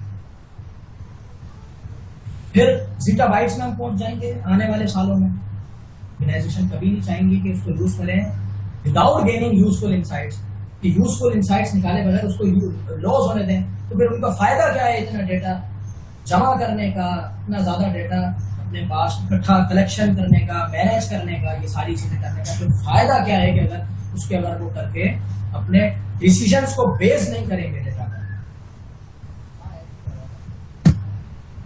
ये प्रोजेक्ट लाइफ साइकिल है। इसकी मिसाल हम बहुत आसान तरीके से लेंगे। पहले तो आप इसको समझ लें कि पहले डेटा को ऑब्टेन किया जाता है, फिर स्क्रबिंग की जाती है, फिर एक्सप्लोर किया जाता है, फिर मॉडलिंग की जाती है, फिर इंटरप्रेटिंग। ये तो हो गई बिल्कुल वो बात जो लिखी हुई है। अब ये जो इन्होंने एग्जाम्पल देने की कोशिश की वो आपको मैं समझाने की कोशिश की। जैसे आप देखते हैं कि मिट्टी है और सीमेंट है, तो उससे कर करके कुछ बना रहे होते हैं हमारे लेबर्स, फिर उसकी छनाई होती है। पहले वो कहीं ना कहीं से लेकर आए होते हैं, ये मिट्टी, ये बिजली, ये सारी चीजें ये कहीं से लेकर आए होते हैं। वो माइनिंग करके ला रहे हैं या कैसे भी ला रहे हैं, कोई भी स्पेसिफिक वर्ड आप उसके लिए यूज कर लें, पहाड़ों से ला रहे हैं या कहीं से भी ला रहे हैं, डेटा ये आपका रॉ मटेरियल ला रहे हैं। फिर उसकी छनाई होती है यानी सफाई होती है। फिर सफाई के बाद उसको एक्सप्लोर इस सेंस में नहीं आएगा, आप समझ लें, एक्सप्लोर करके तो कि भाई किस तरह करना है, क्या करना है। फिर उसको सांचे होते हैं यानी स्ट्रक्चर बने होते हैं, उसके अंदर वो सीमेंट डाल के या जो भी उनका मामला है उससे वो बिल्डिंग ब्लॉक्स बना लेते हैं, यानी ईंट जिसको हम कहते हैं, ईंटें बन जाती हैं। तो सांचा है तो ईंट बनी। मैं भी देखें कि इस एनालॉजी को किस तरह एकदम इस पर लाऊंगा। फिर ईंटें जब बन गई तो फिर आपकी मर्जी है उन ईंटों से चाहे तो जो कुछ बना लें, फिर आपकी मर्जी है ना आप उसको किस तरह इंटरप्रेट करते हैं। इसी तरह ये है कि डेटा आता है, ऑब्टेन किया जाता है डेटा को डिफरेंट सोर्सेज से। वो सोर्सेज क्या हैं, मुख्तलिफ हैं, वो आप पढ़ लें, उसको मजीद एक्सप्लोर कर लें। डेटा गैदर करना सिर्फ ऐसा नहीं है कि सिर्फ सर्वे की मदद से आप कर लें, सर्वे से भी डेटा आप कलेक्ट कर सकते हैं। सर्वे के अलावा कई तरीके हैं, यानी आपकी जो एप्लीकेशन होती हैं उसमें API जो होता है, एप्लीकेशन प्रोग्राम इंटरफेस, APIs के थ्रू आप डेटा कलेक्ट कर रहे होते हैं मुसलसल। जो एप्लीकेशन डेवलपर होते हैं वो जानते हैं किस तरह उससे डेटा निकाला जा सकता है। डेटा इंजीनियर जानते हैं कि API से किस तरह डेटा निकाला जा सकता है। एक्सेल पे आप सर्वे करके तो एक्सेल पर ले आए, ये आपका डेटा कलेक्शन हो गया। इसके अलावा और कई तरीके हैं, वेबसाइट से वेब स्क्रैपिंग करके कोई वेबसाइट आप देखते हैं, आप क्या समझते हैं कि आप सिंगल क्लिक करते हैं, वो भी डेटा जनरेशन की तरफ जा रहा होता है, उससे भी कोई ना कोई डेटा आपका जनरेट हो रहा होता है। वो जानते हैं कि उन्होंने किस तरह एल्गोरिथम बनाया है कि वो डेटा किस तरह फॉर्म में उनके पास आएगा। डेटा आ रहा है, कई सोर्सेज हैं, ऑब्टेन की बात हो गई। उस डेटा जो वो मिला वो रॉ फॉर्म में है, उसकी फिर क्लीनिंग की जाती है, डेटा रैंगलिंग का कॉन्सेप्ट आ जाता है, डेटा मंजिंग का कॉन्सेप्ट आ जाता है, डेटा क्लीनिंग का कॉन्सेप्ट आ जाता है। उसके लिए फिर मुख्तलिफ टूल्स है किससे किया जा रहा है। फिर उसको एक्सप्लोर यानी एनालिसिस किया जाता है कि ये इस वक्त डेटा कहाँ खड़ा है, ये हमें क्या बात बता रहा है। उसकी एनालिसिस यानी तज्जिया हम कर लेते हैं। उसके बाद फिर जो हमने कहा था सांचा, सांचे से मुराद हमारे एल्गोरिथम्स होते हैं, मशीन लर्निंग के एल्गोरिथम्स हो गए, डीप लर्निंग के एल्गोरिथम्स हो गए, या यानी आर्टिफिशियल न्यूरल नेटवर्क हो गए डीप लर्निंग के, या आर्टिफिशियल इंटेलिजेंस के एल्गोरिथम हो गए, उन एल्गोरिथम से तो हम उस डेटा को गुजार कर हम ये मॉडलिंग कर कर उसकी एक नतीजा हासिल कर लेते हैं, प्रिडिक्टिव एनालिटिक्स कर लेते हैं। क्योंकि प्रिडिक्टिव एनालिटिक्स इसलिए कहा कि मॉडलिंग के बाद हम प्रिडिक्टिव एनालिटिक्स की तरफ जा रहे होते हैं। एक्सप्लोर में हमने प्रेजेंट को स्टेट कर दिया, एड्रेस कर दिया, एनालिसिस कर ली। मॉडलिंग के बाद हमने प्रिडिक्टिव एनालिटिक्स उसका कर लिया और अब हमारी मर्जी है कि हम उसको इंटरप्रेट किस तरह करते हैं, उसकी स्टोरी किस तरह टेल करते हैं। तो स्टोरी टेलिंग एक पूरा कॉन्सेप्ट है कि हम डेटा जो होता है वो स्टोरी का तलबगार होता है। Data needs a story to tell a story. Doctor Zishanul Hasan Usmani said कि data needs a story to tell a story. उसको एक स्टोरी, कहानी की जरूरत होती है, कहानी बताने के लिए कि कहानी है क्या, उसके लिए कहानी की जरूरत होती है। तो इंटरप्रेट के अंदर स्टोरी टेलिंग आ जाता है। स्टोरी टेलर बनना भी इतना आसान नहीं है। ये सारे प्रोसेस से तो गुजर कर एक डेटा साइंस का प्रोजेक्ट आपका कंप्लीट होता है। इसको आसानी के लिए याद करने के लिए उन्होंने ये जो लीड एक प्लेटफॉर्म है, इन्होंने ओसेमन यानी OSEMN से रिप्रेजेंट किया है कि आप याद कर सकें इजीली कि इसके प्रोसेस है। Obtain, scrubbing, explore, M for modelling और N इंटरप्रेट के लिए उन्होंने N ले लिया ताकि याद करना नहीं चाहिए। ये भी कुछ उसी चीज को रिप्रेजेंट कर रहा है कि सबसे पहले आप वो तो आपने ये बात की ना कि डेटा आ रहा है, फिर वो डेटा इस तरह जा रहा है, डेटा कहाँ से गुजर रहा है। अब अगर हम कोई इस तरह देखें कि अब हमें कोई प्रोजेक्ट तो सबसे पहले आप उस बिजनेस को अंडरस्टैंड करेंगे। बिजनेस से मुराद सिर्फ बिजनेस, वो बिजनेस नहीं कि आप जिस तरह बिजनेस एडमिनिस्ट्रेशन को ले रहे हैं। बिजनेस से मुराद ये हमारा बिजनेस है भाई। अब मैं अगर कोई डिवाइस बना रहा हूँ इंजीनियरिंग एस्पेक्ट से, तो वो मेरा बिजनेस है। बिजनेस से मुराद ये, यानी आप प्रॉब्लम अंडरस्टैंड कर लें। सही तरह कहते हैं कि 70% या 80% आपका प्रॉब्लम जब ही सॉल्व हो जाता है कि आप प्रॉब्लम को समझ सकते हैं। तो आपकी बिजनेस अंडरस्टैंडिंग या प्रॉब्लम अंडरस्टैंडिंग पहला स्टेप होता है कि है क्या प्रॉब्लम। फिर सेकंड स्टेप पर अगर हम आ जाएं यहां से, फिर डेटा एक्विजिशन एंड अंडरस्टैंडिंग के डेटा को आप समझो। तो उसमें डेटा सोर्सेज आ गए, भाई क्लाउड से आ रहा है वो डेटा, या डेटा बेसिस से आ रहा है, या डेटा वेयर हाउस से आ रहा है, ये मजीद आ गया है इसके डीप लर्निंग में। फिर पाइपलाइन बनानी पड़ती है, वो डेटा किस तरह आएगा, स्ट्रीमिंग होगी या बैच होगा, फ्रीक्वेंसी होती है लो या हाई, वो भी टेक्निकल टर्म्स है, उसमें हम नहीं जा रहे। एनवायरनमेंट क्या है, कहाँ से ला रहे हो डेटा, डेटा सोर्स जो है वो तो है, यानी जनरेट किस तरह हो रहा है। लेकिन फिर वो एक पूरा प्रोसेस है, वो आगे आएगा, मैं बताता हूँ, ये सारी चीजें उसमें क्लियर हो जाएंगी। फिर रैंगलिंग है, क्लीनिंग है, ये डेटा का काम हो गया। फिर चाहे तो आप, अगर आपका काम आप समझते हैं कंप्लीट हो गया इस पर, तो डिप्लॉय कर दें। डिप्लॉय करना यानी जैसे मैंने कहा कि वो नीड जो बन गई, अब आप उसको डिप्लॉय करते हैं। आप चाहें तो उससे या तो कोई शॉप बना लें, या कोई आप उससे आप कोई घर बना लें। जो आप बना लें वो तो आप पर है ना कि डिप्लॉय किस तरह करना है, आपका प्रॉब्लम क्या है उस पर बेस करना है। इसी तरह आप इसको किस तरह डिप्लॉय कर रहे हैं, ये आपका प्रॉब्लम है, आप उससे समझ रहे हैं कि डिप्लॉय किस तरह करना है। और अगर अभी इस काबिल नहीं हुआ आपका, तो फिर आप मॉडलिंग की तरफ जाएंगे, या आपका प्रॉब्लम अंडरस्टैंडिंग या प्रॉब्लम स्टेटमेंट में ये बात कही हुई है कि आपने प्रेडिक्टिव एनालिटिक्स करना है, तो फिर आप मॉडलिंग की तरफ जाएंगे। उस मॉडलिंग के बाद, उस मॉडलिंग में फिर feature engineering, model training, model evaluation आ जाता है। मॉडल से हम गुजारते हैं, पहले ट्रेन करते हैं मॉडल को या एल्गोरिथम को, अपने पहले उससे हम ट्रेन करते हैं डेटा को हम ट्रेन करते हैं, और फिर उसके बाद टेस्ट भी करते हैं। जैसे हमारा एक आम प्रोसीजर एग्जामिनेशन का, या हम पहले ट्रेन होते हैं, पढ़ते हैं, और फिर हमें हमारी वैलिडेशन के लिए टेस्टिंग होती है, एग्जाम होता है, उससे हमें पता लगता है कि हम कामयाब हुए या नहीं। तो फिर टेस्टिंग के बाद, वो फिर टेस्टिंग कई किस्म की है, क्रॉस वैलिडेशन है, मॉडल रिपोर्टिंग है, या A/B टेस्टिंग है स्टैटिस्टिकल पॉइंट ऑफ व्यू से। तो हम मॉडल इवेल्युएट कर फिर उसको डिप्लॉय करें। और फिर ये देखें कि आप उसमें चला जाता है कि स्कोरिंग, परफॉर्मेंस, मॉनिटरिंग वगैरह। और फिर ये हम देख रहे हैं कि ये वेब सर्विसेज भी हो सकती हैं, इंटेलिजेंट एप्लीकेशन भी हो सकती हैं। डिप्लॉय किस तरह करा हो सकता है, वो रोबोट ही हो सकता है, वो ऑटोमेशन इंडस्ट्री के अंदर कोई ऑटोमेटिक जो है कोई मशीन है, यानी उसको भी हम रोबोट ही कहते हैं, वो हो। तो हमने किस तरह अपने प्रोजेक्ट को डिप्लॉय करना है, वो तो प्रॉब्लम स्टेटमेंट बताएगी। हो सकता है कि चैटबॉट है, चैटबॉट आप जानते हैं ना कि आप कभी कभार देखते हैं कि आप कोई मैसेज करते हैं, वो ऑटो जनरेटेड रिप्लाई आपको दे देता है, ये चैटबॉट होता है। इस तरह भी डिप्लॉय करना है। वही तो कैसे दे रहा है, कोई बंदा बैठा हुआ नहीं है जवाब देने के लिए, कोई इन पर्सन कोई काम नहीं हो रहा और आपको जवाब आ रहा है, तो वो जो आपके वर्ड्स हैं उसको वो एक्सप्लोर करते हुए प्रिडिक्ट करता है कि गालिबन इसने प्रिडिक्ट करता है मॉडल के इसने यही हद तक की बात की होगी, अगर वो वर्ड उसने कैच कर लिया जो भी उसमें इंटर हुए वो फिर यानी बैक्स में होते हैं वो वर्ड्स। जो जितना अच्छा चैट वर्ड बनाना चाह रहा है, जिसका जितना ज्यादा विजन पड़ा है या जिसका जितना ज्यादा स्कोप पड़ा है अपने प्रोजेक्ट का चैट वर्ड बनाने में, मैं एग्जाम्पल दे रहा हूँ मेरे को देख पाता हूँ। तो चलते हैं कि आप समझे होंगे कि मैंने आपको फिजिकल भी दे दी कि फिजिकल एनवायरनमेंट में किस तरह यानी रोबोट को हम इस तरह करते हैं कि इंटेलिजेंट एप्लीकेशन के थ्रू, इंटेलिजेंट एल्गोरिथम के थ्रू जो हमने डिप्लॉय किया वो किस तरह ऑटोमेशन में चला जाएगा। और फिजिकल ना हो, वर्चुअल एनवायरनमेंट हो, तो आपने देखा कि चैटबॉट किस तरह आपको रिप्लाई दे रहा है, auto generated reply on the basis of this.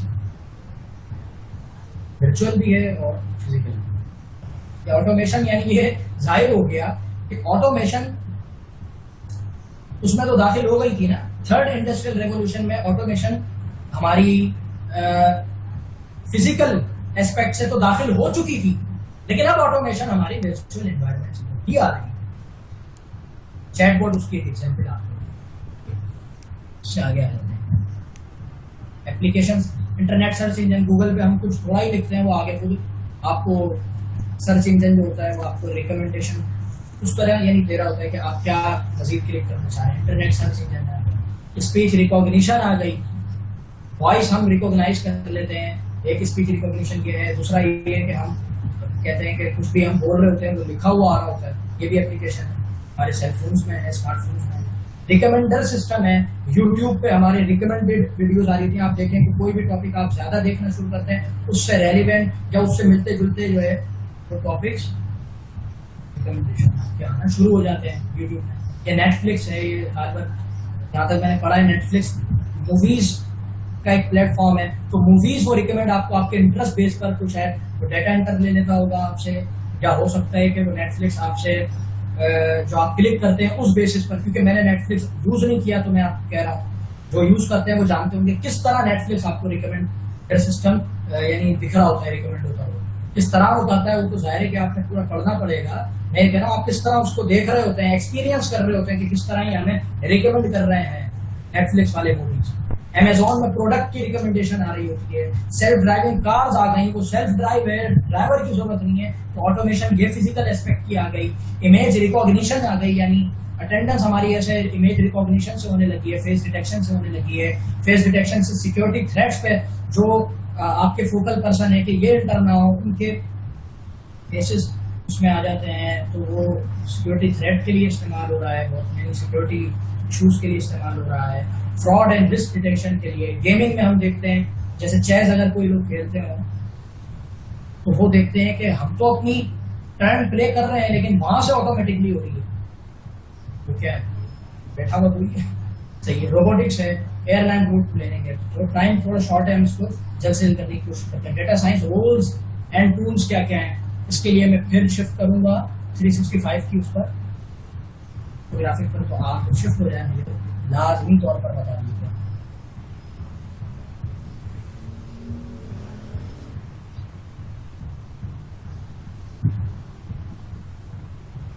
कि आप बताएं कि ये आपको विजिबल है या नहीं।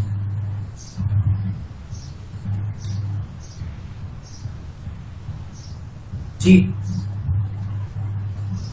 Is it visible to you all और not? Okay, thank you so much, thank you so much. So ये भी मुझे काफी अच्छा लगा। तो 365 डेटा साइंस। अच्छा, ये जो हमारे लेफ्ट पर ग्रीन्स है इसकी मैं डिटेल में नहीं जाऊंगा, ना हिम्मत इतनी इजाजत दे रही है और ना ही ये हमारे स्कोप में डेटा साइंस में आ रहा है। ये डेटा इंजीनियरिंग से मेनली यूज कर रहा है। तो डेटा साइंस में अगर हम आ जाते हैं, बिजनेस इंटेलिजेंस, ट्रेडिशनल मेथड या मशीन लर्निंग, ये आप देखें इसमें ये बातें की जाएंगी। कब बिजनेस इंटेलिजेंस यूज किया जा रहा है, कब ट्रेडिशनल मेथड कर रहे हैं या मशीन लर्निंग कर रहे हैं, क्यों कर रहे हैं, क्या टेक्निक्स इन्वॉल्व हैं, कहाँ हो रहे हैं और कैसे हो रहा है, कौन कर रहा है, रोल क्या है, इसमें क्लियर हो जाएगा। और क्या आप जानते हैं कुछ एक्स्ट्रा बात? हमारा तो फोकस इस तरफ है, तो मैं इसको मजीद थोड़ा आप देखेंगे पहला क्वेश्चन हमारा आ गया व्हेन इट इज अप्लाइड।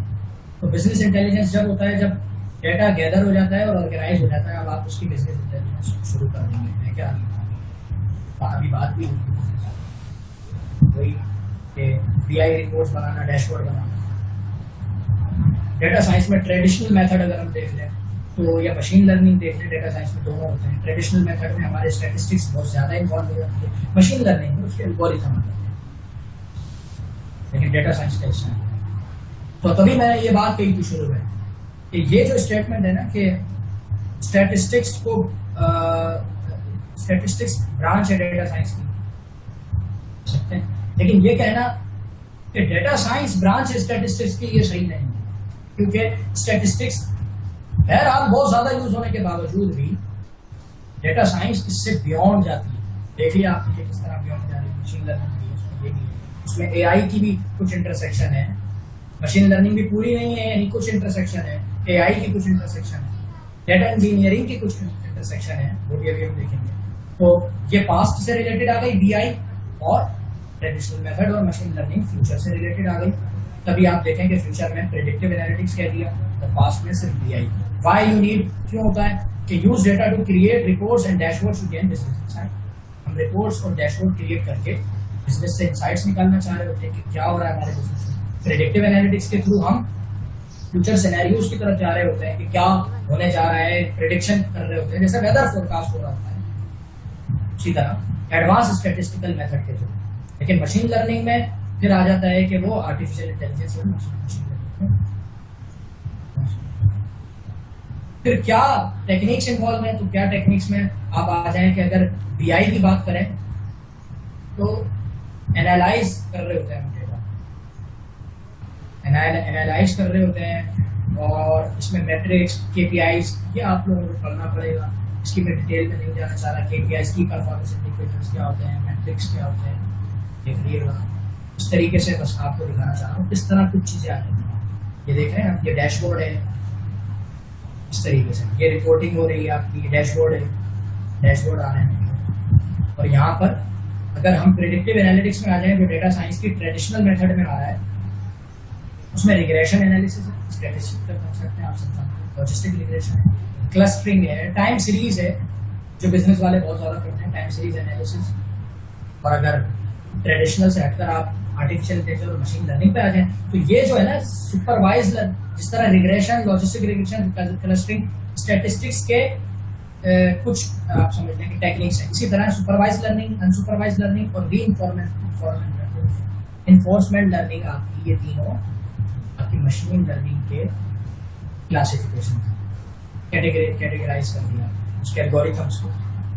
फिर ये है बेसिकली एल्गोरिथम्स, ये है बेसिकली एल्गोरिथम्स। ये तो आपने कैटेगराइज किया है सुपरवाइज, अनसुपरवाइज और रीइंफोर्समेंट। तो आप कहाँ पे कर रहे हैं, तो बीआई अप्लाई हो रही है वहाँ जहाँ पे प्राइस ऑप्टिमाइज करना हो, इन्वेंट्री मैनेजमेंट के लिए।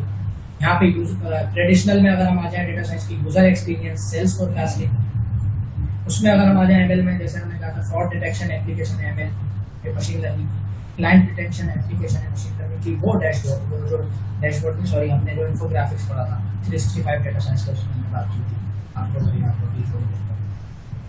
टूल्स क्या क्या यूज हो रहे होंगे, कैसे होंगे। प्रोग्रामिंग लैंग्वेजेस में अगर हम आ जाएं तो R programming language, Python programming language, SQL यानी क्वेरी लैंग्वेज, मैटलैब भी कह सकते हैं। सॉफ्टवेयर अगर Excel, Power BI, SAS, Qlik, Tableau, ये सारे विजुअलाइजेशन टूल्स हैं और बिजनेस इंटेलिजेंस में लाए हैं। तो ये मसला हो गया है कि पाइथन नाम आता है डेटा साइंस, फिर पाइथन तो प्रोग्रामिंग लैंग्वेज है, वो एक टूल के तौर पर अच्छा साबित हो रहा है डेटा साइंस की फील्ड में। उसको आप कह रहे हैं कि पाइथन का सेकंड नाम डेटा साइंस, ठीक है, या डेटा साइंस का दूसरा नाम पाइथन, ये मिथ है। भाई आप पाइथन यूज ना करें, आप आर करना सही है। आप इवन इनसे हटकर जूलिया एक प्रोग्रामिंग लैंग्वेज है जो कि पाइथन को कुछ सालों में अगर कम कर देगी, वो कर लें। इसी तरह यहाँ पर है, वही टूल्स लिखे हुए हैं कुछ चेंजेस के साथ। अब ये तो आप जितना ज्यादा इसमें डीप जाएंगे फिर आपको इसमें समझने में आसानी होगी। यानी कुछ नाम मैंने बता दिए, यहाँ से आपको देख के भी हो रहा होगा। C++, सी लैंग्वेज, जावास्क्रिप्ट, स्केला, ये सॉफ्टवेयर के अंदर माइक्रोसॉफ्ट एज्यूर है। तो रोल में अगर हम आ जाए, BI analyst, BI consultant, BI developer कहलाए जा रहे होते हैं। और भी होंगे, आदमी नहीं होती कोई भी बात, क्योंकि अभी इवोल्यूशन में है और प्रोफेशनल्स बहुत तेजी के साथ नाम भी चेंज कर रहे होते हैं। लेकिन यहाँ पर अगर हम देखें ट्रेडिशनल में तो डेटा साइंटिस्ट कह लें या डेटा एनालिस्ट कह लें, यहाँ एक बात बहुत अहम है। यहाँ देखें डेटा एनालिस्ट डेटा साइंस की उस जगह पर आया जहां पर मशीन लर्निंग और AI नहीं है। इसका मतलब ये बात साबित हो गई कि अगर कोई शख्स डेटा एनालिस्ट है तो वो मशीन लर्निंग पर काम नहीं कर रहा है, वो एनालिसिस कर रहा है। और अगर फोरकास्टिंग या प्रेडिक्टिव एनालिटिक्स की तरफ जा रहा है तो वो ट्रेडिशनल स्टैटिस्टिकल मेथड के लिए वो डेटा एनालिस्ट है। सही है। तो अगर यही डेटा एनालिस्ट में मशीन लर्निंग अगर ऐड हो गई तो वो मशीन लर्निंग इंजीनियर और डेटा साइंटिस्ट है। ठीक है। तो ये थोड़ा सा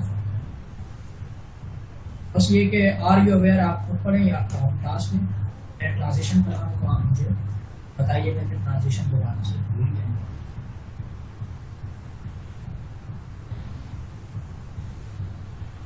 तो आप मुझे फीडबैक दें कि आप पूरी विजुअल और फिजिकल है।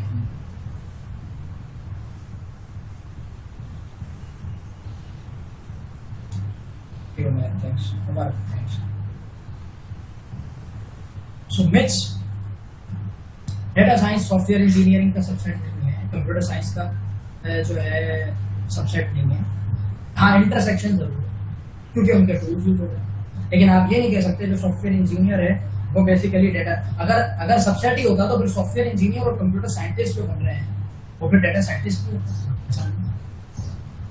आगे तभी लिखा, however they may have some intersection with each other as there are many concepts and tools related to computer science, software engineering which are being used in data science. Second पे आ जाए, data science, ये जो आप infographics देखते हैं, जैसे अभी हमने एक इंफोग्राफिक देखी अभी, बिल्कुल ये बनाने का नाम डेटा साइंस नहीं है। यानी किसने ये बात कही थी, ये भी मिथ क्लियर कर दिया जाए कि data science is not about making just beautiful infographics. नहीं भाई, इंफोग्राफिक्स बनाने का नाम डेटा साइंस नहीं। Data science is a name of statistics only. अगर ये बात कहें तो ये भी अच्छी एक्सप्लेनेशन नहीं होगी डेटा साइंस की। और डेटा साइंस तो इससे भी बियॉन्ड जाता है। Data science data management, data quality, data encapsulation, data encryption, ये सब भी नहीं है। इन सबसे के बाद के स्टेप्स में आपकी डेटा साइंस सबसेट नहीं है मशीन लर्निंग, आर्टिफिशियल इंटेलिजेंस और डेटा इंजीनियरिंग। अगर कोई बात कि डेटा साइंस का जो सबसेट्स हैं वो बहुत सारे सबसेट्स इन डोमेन्स के साथ जरूर है। यानी कहने का मतलब है कि डेटा साइंस का intersection machine learning, AI, data engineering के साथ इंटरसेक्शन जरूर है, मगर ये सबसेट नहीं है। डिफरेंसेस अगर हम कहें तो AI, ML, DL, AI की स्कोप में लिमिटेड स्कोप अगर करें तो ML मशीन लर्निंग आ जाती है। मशीन लर्निंग, ये देखें यहाँ मैं बताना चाहता हूँ, मशीन लर्निंग के लिमिटेड स्कोप करें और आर्टिफिशियल न्यूरल नेटवर्क उसमें चले जाए हम तो डीप लर्निंग आ जाता है। लेकिन इन तीनों के साथ इंटरसेक्शन बना रही है डेटा साइंस। और उस तरफ जो बिल्कुल एक अलग चीज है डेटा इंजीनियरिंग, उसके साथ भी बना रही है। AI अगर हम बात कर लें थोड़ी सी तो वो ये है कि आपने इतना इंटेलिजेंट बना दिया किसी फिजिकल को या किसी वर्चुअल एनवायरनमेंट को कि वो खुद अपने डिसीजन ले, ऑटोनोमस हो जाए। आप समझें बात, ऑटोनोमस हो जाए। मशीन लर्निंग ये है कि वो एक्सप्लिसिटली प्रोग्राम ना करना पड़े बार बार, without being explicitly programming, algorithm के बेसिस पर वो लार्ज डेटा के थ्रू, डेटा एक्सपीरियंसेस के थ्रू अपने डिसीजंस को बेस करते हैं। मशीन AI का सबसे डीप लर्निंग में फिर न्यूरल नेटवर्क्स बनते हैं और लार्ज डेटा के थ्रू न्यूरल नेटवर्क्स को ट्रेन किया जाता है। मैं इनको तो अभी इतनी डिटेल में नहीं बता सकता, ये चंक्स बता दिया आपको। और डेटा साइंस कंप्लीटली ये नहीं है, मगर डेटा साइंस में इन तीनों की भी इंटरसेक्शन। उस तरफ डेटा इंजीनियरिंग अगर देखें तो ये थोड़ा जानना इस वक्त थोड़ा ज्यादा जरूरी है। तो डेटा साइंटिस्ट और डेटा इंजीनियरिंग की मिसाल बहुत आसान है लेना। इस तरह के डेटा आ कहां से रहा है ना, आप देखें हमने तो जनरेट कर दिया। अब जो डेटा साइंस से डील करने वाली ऑर्गेनाइजेशन हैं या ऑर्गेनाइजेशन में जो डेटा साइंटिस्ट हैं उन तक डेटा कैसा है। आप इसकी एग्जाम्पल जैसे बारिश हो रही है, स्ट्रीमिंग है, नदी नाले हैं, नदी नालों से फिर तालाब तक बात आ जाती है, लेक्स जिसको हम कह रहे हैं, फिर लेक्स से वो पानी फिर जाकर कहीं ना कहीं वो सैनिटाइज हो रहा है, उसको सफाई की जा रही है, क्लोरिनेशन की जा रही है, तो वो यहाँ हो रही है। आप समझ रहे हैं, बारिश हुई, स्ट्रीमिंग से होता हुआ यहाँ आ गया, यहाँ से क्लीनिंग पे चला गया, क्लीनिंग के बाद पाइपलाइंस बनाकर तो आपने फिर अगर किसी को भी यहाँ पर पानी चाहिए तो इस तरह आपकी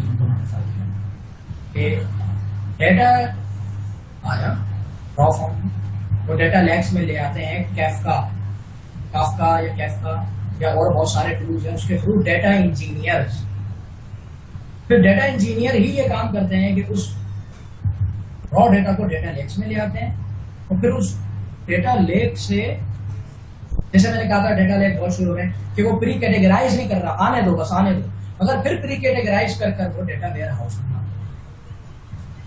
यानी कुछ क्लीनिंग हुई तभी मैंने कहा सैनिटाइज हो रहा है, यानी कुछ क्लीनिंग होकर अब डेटा वेयर हाउस में आ गया। अब जो बिजनेस इंटेलिजेंस एनालिस्ट हैं या डेटा साइंटिस्ट हैं या डेटा एनालिस्ट हैं वो डेटा वेयर हाउस से ले सकते हैं, सब डेटा वेयर हाउस से डेटा ले सकते हैं, वो प्री कैटेगराइज हुआ होता है, काफी हद तक क्लीन होता है।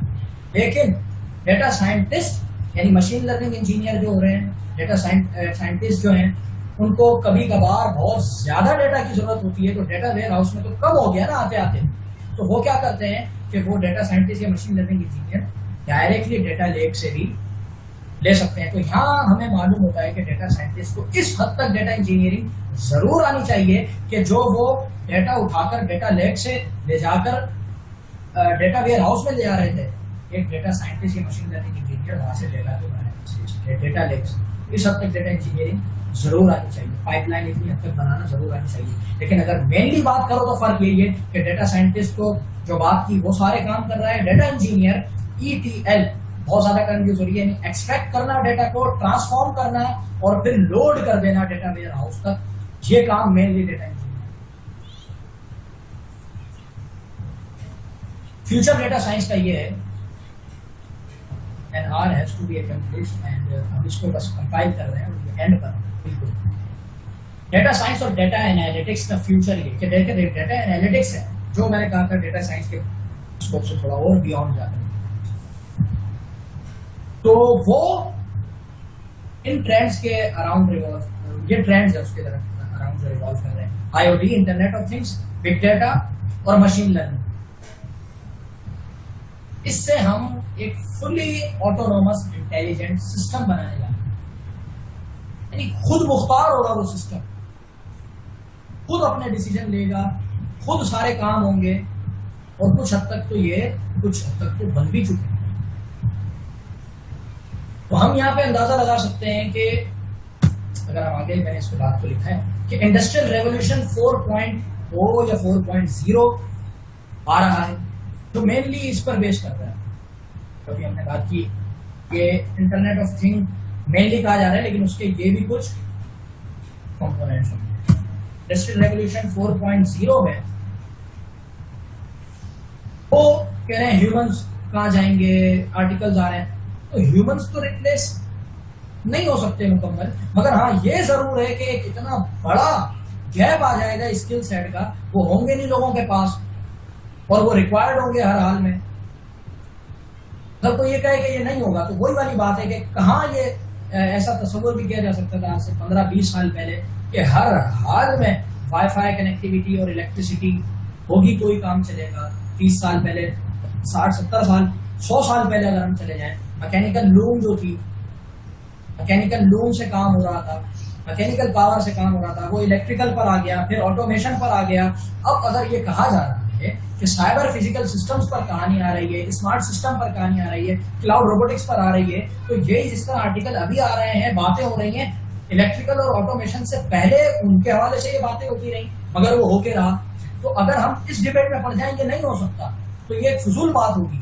बजाय इसके कि हम ये करें कि वो स्किल सेट लेना शुरू कर दें, कि वो गैप हम वो गैप मेंटेन ना रहने दें, हम उसको फुलफिल कर कर, उस गैप को रिड्यूस कर कर, उस गैप को फिनिश कर कर, और हम उस हद तक पहुंच सकें कि इंडस्ट्रियल रेवोल्यूशन में खुद को कहीं ना कहीं एकोमोडेट करें। तो ह्यूमंस को रिप्लेस तो नहीं करेगी, मगर ये जरूर है कि ये उनको जरूर रिप्लेस कर देगी जिनमें वो स्किल्स नहीं होंगी उस रेवोल्यूशन में एडजस्ट होगी। बेस्ट रिसोर्सेज की बात करते हैं, बहुत ज्यादा जरूरी है स्टैटिस्टिक्स का पढ़ना, और इसके पैरेलल में मशीन लर्निंग का पढ़ना भी है। तो मैंने ये दो बुक्स बहुत ज्यादा कंसाइज, इजी टू अंडरस्टैंड पाई हैं, जैक अंडर क्लास की पाइथन डेटा साइंस हैंडबुक और ओपन इंटरेस्ट स्टैटिस्टिक्स की, ये जो कि कई लोगों ने मिलकर काम किया है। साइन करके एक नाम है एक लेडी का, जो मेनली इसकी असिस्टेंट प्रोफेसर हैं एक यूनिवर्सिटी में, ड्यूक यूनिवर्सिटी में हाल में, और उन्होंने और उनकी टीम ने मिलकर ओपन इंटरेस्ट स्टैटिस्टिक्स किया। और खास तौर पर जिन लोगों ने काफी दिन से स्टैटिस्टिक्स नहीं पढ़ी या जिन्होंने बिल्कुल स्टैटिस्टिक्स नहीं पढ़ी, उनके लिए स्टैटिस्टिक्स से सीखें। पाइथन डेटा साइंस हैंडबुक में आप फिर कहेंगे पाइथन, तो ये Python basically easy to understand है, इसमें विजुअलाइजेशन अच्छी बन जाती है, बहुत सारे इसके एडवांटेजेस हैं, डिसएडवांटेजेस भी हैं, मगर वो बहुत एडवांस है। वो पाइथन डेटा साइंस हैंडबुक यानी पाइथन से आप इस बुक के थ्रू यूज करें, फिर आप इस हैंडबुक के थ्रू, इसी हैंडबुक में मशीन लर्निंग के स्टैट्स वहाँ से हो गई, मशीन लर्निंग वहाँ से हो गई, डेटा एनालिसिस भी इसमें है पाइथन डेटा साइंस हैंडबुक में। ये दो बुक बेस्ट रिसोर्सेज मैं समझता हूँ सारे। ये रेफरेंसेस हैं, आज की हमारी जितनी गुफ्तगू हुई ये बुक्स हैं और ये लिंक्स हैं, ये प्लेटफॉर्म्स के लिंक्स हैं यहाँ से। और आज की हवाले से मैं सबसे थैंक्स पे करना चाहता हूँ कि आपने बगौर सुना, और ये रिक्वेस्ट कह लें या जो भी आप समझ लें आप बेहतर समझते हैं। मज़ीद अगर आप कनेक्शन में रहना चाहते हैं तो data science portal Facebook page है मेरा, उसको आप उस पर भी मुझे पेज को लाइक करके फॉलो कर सकते हैं। और इंजीनियरिंग डिजिटाइजेशन ग्रुप है, वो मेनली इस चीज़ पर फोकस कर रहा है, वहाँ आर्टिकल्स शेयर होते हैं, वो तो लिखना हो या शेयरिंग हो या ऑनलाइन रिसोर्सेज जो फ्री लर्न करने की हैं, फ्री मेंशन कर दो, फ्री लर्निंग रिसोर्सेज जो हैं इंजीनियरिंग शेयर की जाए। तो आखिर में आपसे रिक्वेस्ट करते हैं कि आईटी ऑन कैंपस एनडी तो एनडी में काम कर रहा है कि इससे आप लोगों को फायदे पहुंच रहे हैं, वेबिनार हो रहे हैं, आप इनको एक्सप्लेन करें और इनको सपोर्ट करें इनके मैटर्स में। ये लोग मजीद बेटरमेंट ऑफ इंजीनियरिंग के लिए और बेटरमेंट ऑफ सोसाइटी के लिए, टेक्नोलॉजी के लिए, आप लोगों के लिए मजीद सर्विस देते रहें, आप लोगों को सर्व करते रहें, इंजीनियरिंग को सर्व करते रहें, एनईडी को सर्व करते रहें, और इससे बियॉन्ड जाकर जैसे आज हुआ एनईडी से हटकर जो चाहे आए और लर्न करें। IT on campus NED, IT on campus को आप सकते हैं। खैर भाई जी, क्वेश्चन आंसर सेशन का पूछने, अगर एंड में किसी को कुछ क्वेश्चंस है, क्वेरीज है। मैं ये कह रहा हूँ कि अगर किसी को क्वेश्चंस है तो वो यहाँ पर पूछ सकते हैं, relevant question.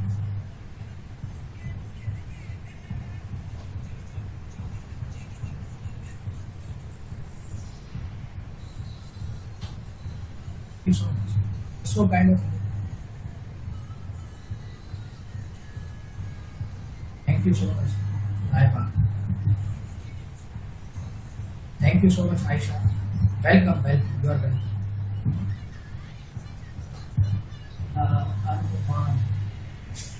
Welcome. Mars, can you give me any course at the grade level? Yes, उसको अच्छा मैं chat open करूँगा। तो मार्स कह रहे हैं कि कोई कोर्स रिकमेंड कर सकते हैं अंडर ग्रेड लेवल पर? बिल्कुल कर सकते हैं। मैं तो कोशिश करता हूँ कि फ्री रिसोर्सेज हो, तो आप इंजीनियरिंग डिजिटाइजेशन पर आए, वहाँ आपको बहुत कुछ, इन पर्सन भी आप आकर पूछ सकते हैं, कोई ऐसा मसला नहीं। अजहर सलीमी थैंक यू कह रहे हैं, वेलकम।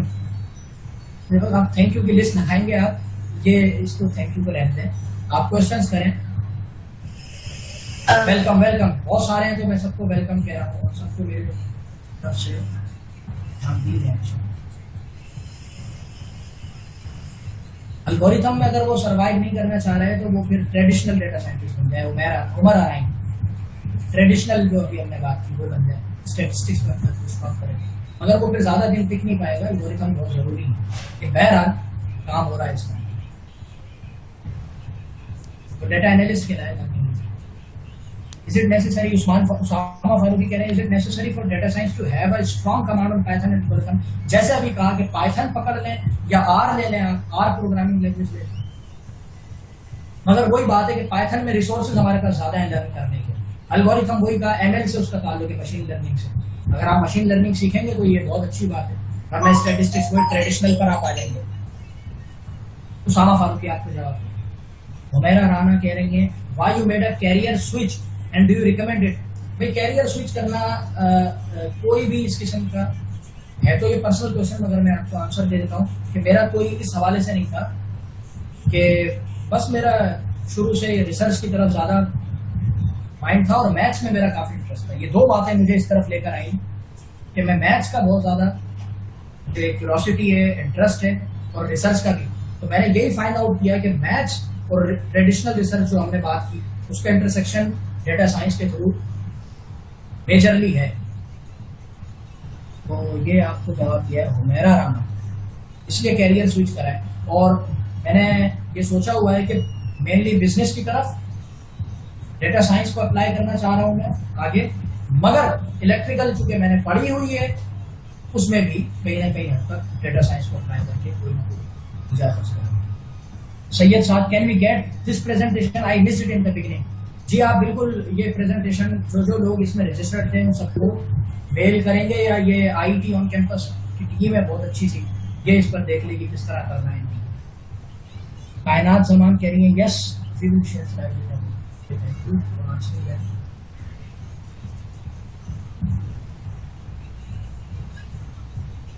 फिर वो क्वेश्चंस पूछ लें जल्द से जल्द ताकि फिर इस सेशन को एंड करें।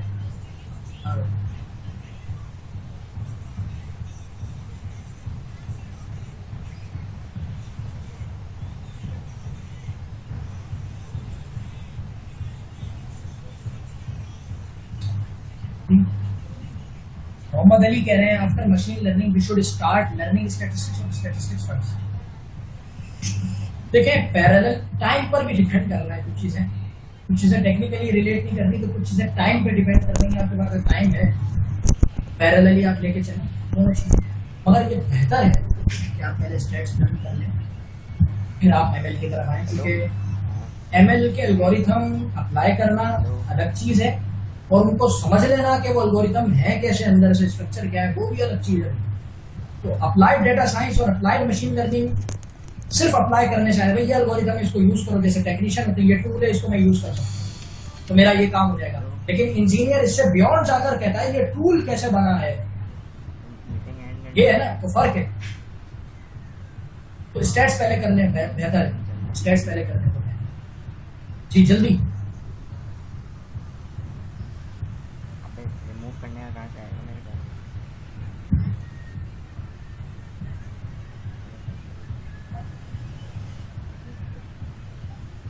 I think kindly tell that as AI have a keen importance in the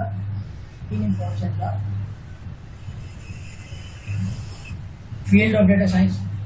कुछ इंटरसेक्शन बन रहा है AI और डेटा साइंस का, ठीक तो नहीं है, वही वाली बात है कि उसको लर्न करते रहेंगे।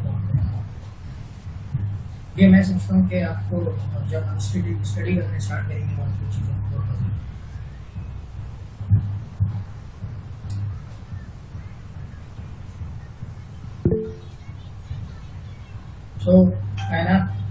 जमान क्या ख्याल है कि सेशन एंड कर दूं?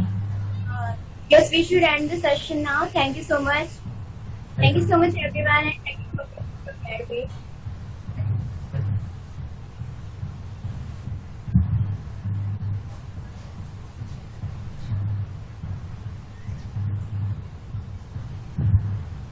You can leave now. Okay, thank you so much. All community. Thank you so much. Allah Hafiz.